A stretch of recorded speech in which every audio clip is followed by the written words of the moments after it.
பஞ்சபாதகம்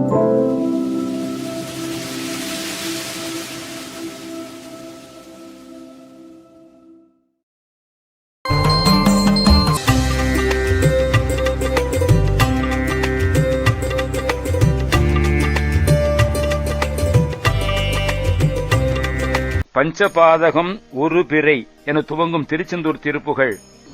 பஞ்சபாதகம் உரு பிறை எயிறு கொலை களவு பொய் கள்ளறுந்தல் குரு நிந்தை எனப்படும் ஐம்பெரும் பாதகமும் குடிகொண்ட மாதிரி பயங்கரமாக உள்ள பிறைச்சந்திரன் போல வெளுப்பும் வளைவும் உள்ள பற்கள், எரி குஞ்சி நெருப்பு போன்ற தலைமயிர், கூர்விட மதர் விழி கொடிய விஷம் ததும்புகின்ற கண்கள், பிளவக பங்க வான்முக குரங்கு போன்ற பயங்கரமாக உள்ள ஒளிவீசும் முகம், முடுகிய நெடுகிய திரிசூலம் வெறிந்து செல்லவல்லதும் நீண்டுள்ளதுமான முத்தலைச் சூலம், வந்த பாசமும் மருவிய கரதல கட்டுதிர்க்க வைத்துள்ள பாசக்கயிற்றை கொண்டுள்ள கை, மிஞ்சி நீடிய கருமுகில் உருவோடு மிகுத்து நீண்ட கரிய மேகம் போன்ற உருவம், இவ்விதமான கோலத்துடனே பண்பிலாதொரு பகடது முதுகினில் அழகு இல்லாத ஒரு எருமையின் அல்லது குணமில்லாமல் ஒரு எருமையின் முதுகின் மேல் யமராஜன் அஞ்சவே வரும் அவதாரம் அதில் ஒரு தஞ்சமாகிய வழி வழி அருள் பெறும் அன்பினால் உனது அடிப்புகழ் அடிமை என் எதிரே. யமராஜன் நான் அஞ்சும்படியாக வருகின்ற அந்த சமயத்தில் ஒப்பற்ற உனக்கே அடைக்கலமாய் உன்னையே புகழடைந்து தலைமுறை தலைமுறையாக உனது திருவருளைப் பெறவே விரும்பும் அன்பு கொண்டு உனது திருவடியை புகழும் அடிமையாகிய என் எதிரில் நீ அண்டகோளகை வெடிபட இடிபட என் திசாமுக மடமட நடமிடும் அந்த மோகர மயிலினில் இயலுடன் வரவேணும். நீ அண்ட முகடு வெடிபடவும் இடிபடவும் 8 திக்கு பக்கங்களும் மடமட என்னும்படி நடனம் செய்கின்ற அந்த உக்ர மயில் மீது அன்புடன் வரவேணும். மஞ்சு போல் வளர் அழகமும் கரிய மேகம் போல வளர்ந்துள்ள கூந்தலும் இளகிய ரஞ்சிதாமிருத வசனமும் மெல்லிய இன்பகரமான அமிர்தம் போன்ற பேச்சும் நிலவென வந்த தூய வெண்முறுவலும் நிலவு போல விளங்கும் சுத்தமான வெண்ணிறமுள்ள பற்களும் 2 குழை அளவோடும் 2 குழையளவும் காதளவும் ஓடுகின்ற மன்றல் வாரிஜ நயனமும் நறுமணம் உள்ள தாமரைமலை போன்ற கண்களும் அழகிய குன்றவாணர் தம் மடமகள் தடமுலை மந்தராச்சலம் இசைத்துயில் அழகிய மணவாள. வள்ளிமலை குன்றிலே வாழ்பவரான வேடர்களுடைய மடமகளாம் வள்ளியின் பருத்த கொங்கைகளாகிய மந்தரமலை மீது தூங்கும் அழகிய மணவாளனே. செஞ்சொல் மாதிசை வடதிசை குடதிசை விஞ்சு கீழ்திசை சகலமும் இகல் செய்து திங்கள் வேணியர் பலதளி தொழுது உயர் மகமேறு. தெற்கு வடக்கு மேற்கு மேலான கிழக்கு முதலிய திசைகள் எல்லாவற்றிலும் போர் செய்து நிலவி அணிந்த சடைமுடையராம் சிவபெருமானுடைய பல கோயில்களையும் தொழுது உயர்ந்த மகாமேரு மலையின் மீது செண்டு மோதினர் அரசருள் அதிபதி தொண்டராதியும் வழிவழி நெருபெரு செந்தில் மாநகர் இனிதுரை அமரர்கள் பெருமாளே. செண்டை எறிந்த அரச அதிபதியே, தொண்டர் முதலானோர் வழிவழி அடிமையாயிருந்து முக்தி பெற அருளிய திருச்செந்தூர் மாநகரில் இனிது விற்றிருக்கும் தேவர்கள் பெருமாளே, யமராஜன் அஞ்சும்படியாக வருகின்ற அந்த சமயத்திலே நீ மயிலினில் இயலுடன் வரவேணும்.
Subscribe करके मक्का में बेल बटन ऑन செய்ய வணக்கம்